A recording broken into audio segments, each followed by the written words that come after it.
Hey, what's going on, guys? Saiyan Motion here, back with another What If on the channel, and in this video, we're going to finish another one of our long-running series. What if Gohan was like Broly?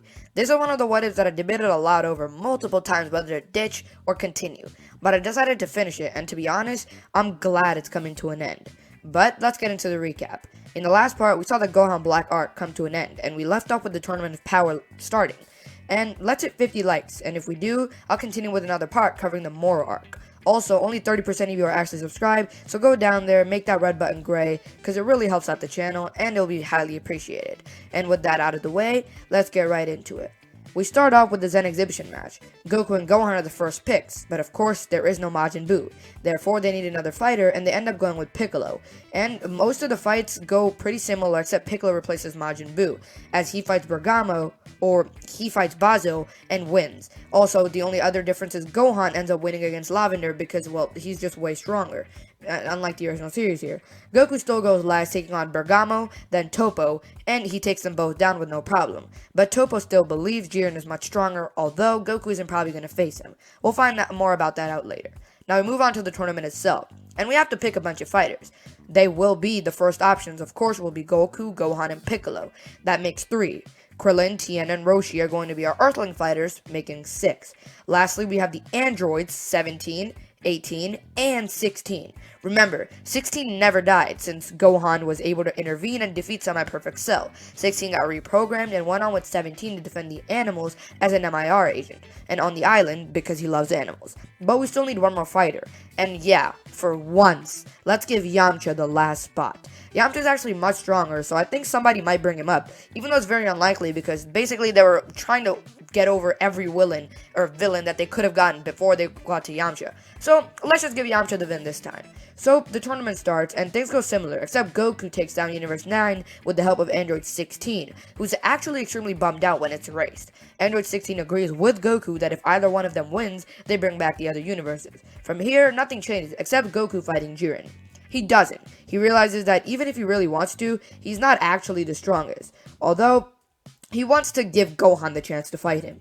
But Gohan has no intention of that right now, as he wants to defeat his own universes and take Jiren for last, because he does know that it's basically up to him and his father and some of the other fighters to take him down, since they are the strongest. But, on the other hand, 16 with the help of 17 would take down Universe 4, and together would take down the Universe 3 robots before Anilaza is formed.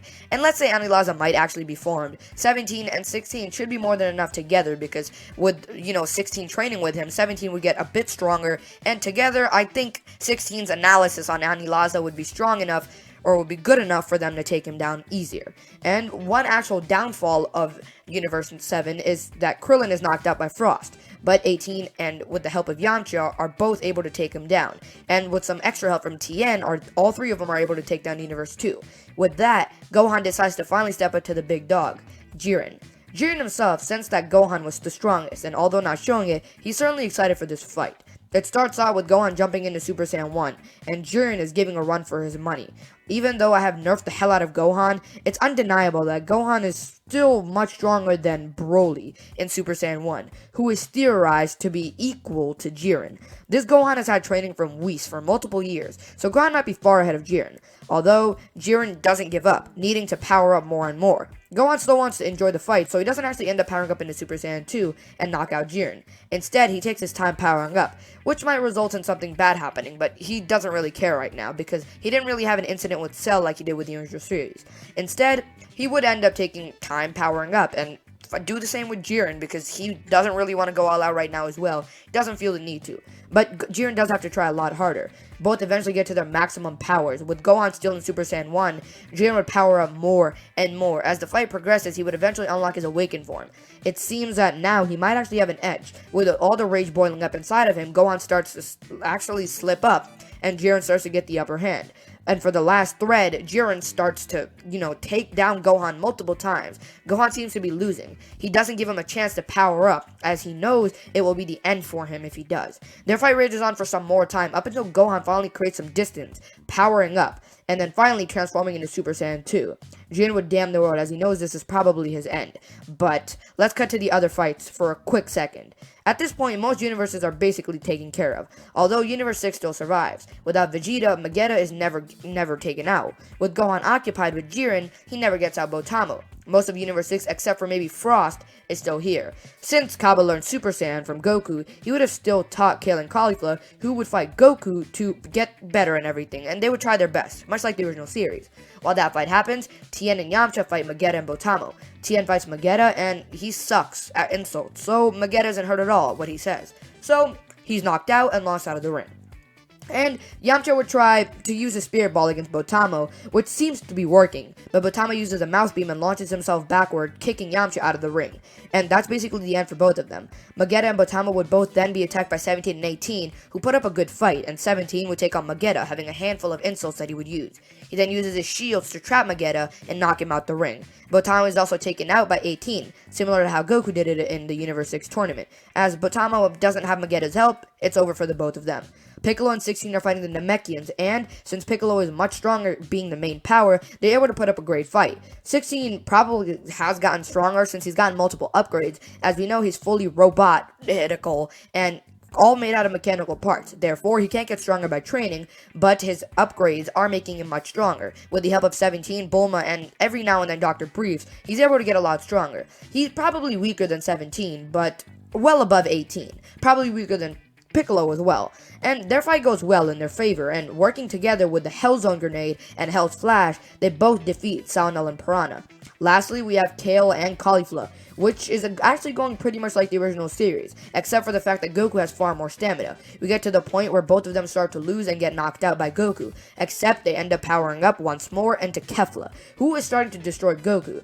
But Goku is stronger here and has more stamina, so after powering up into Kaioken, he's able to put up a good fight. This is actually the first time he's powered up into Kaioken, so he has a lot more stamina here as well. As their fight then rages on, they eventually get into the original thing that they had in the original series, with Kefla punching Goku in the side of the head, or kicking him. And then Goku is almost down and out. But their beam struggle starts up, with Goku having enough power to continue to contend with her. As their beam rages on, they both power up further and further. And as Goku's about to get involved in the blast, something happens. For a split second, Goku's eyes turn silver. In that surge of power, Kefla is knocked out. Goku then wonders what that power was, but doesn't have time to think, as he's then attacked by Toppo. The others fend off Dispo, who at first catches them off, and with his Lightspeed mode, he's able to get a clean hook on 18 and 16, getting them both out. But he's then caught by Piccolo and 17, who together are able to defeat him. As Dispo is about to go off with Piccolo, 17 catches Piccolo with his ball and puts him back up. They stand up, recuperating, watching Goku's fight. Goku and Toppo are pretty even, but when Goku uses Kaioken, Toppo is starting to lose, as, you know, Blue Evolution was starting to beat Toppo and got a destruction, and Kaioken kind of is equal to that. Especially if Goku's using times 20, which I wouldn't be too sure because it's actually his first time using it. He might have had more time to learn it, but that doesn't mean he has experience with it. Therefore, Goku is still a bit out of practice, and he just exited a fight where he first accessed Ultra Instinct. So Toppo is starting to win, but Goku's Kaioken pushes him further to access his God of Destruction form.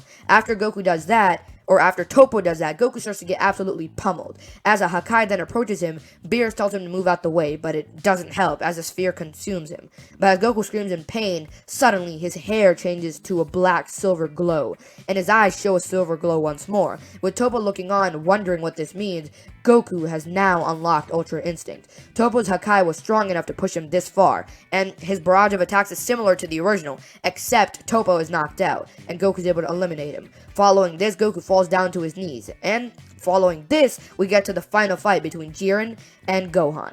Gohan is dominating at this point, and Jiren gets angrier and angrier. He speeds over to a different place, attacking Piccolo, blasting him, knocking him out of the ring. He realizes he really has no chance, so he can either try to get the other fighters out and then focus on Gohan, or face Gohan head on and lose.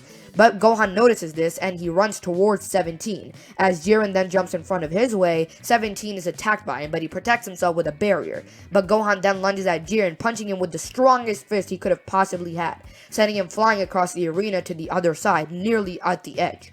Gohan then prepares his final attack as he fires it towards Jiren. For a split second, it collides with Jiren, and overpowering it, Jiren is actually able to get a bit ahead, but just for a split second. And another thing that happens for a split second is Gohan's aura suddenly changes and his hair turns red.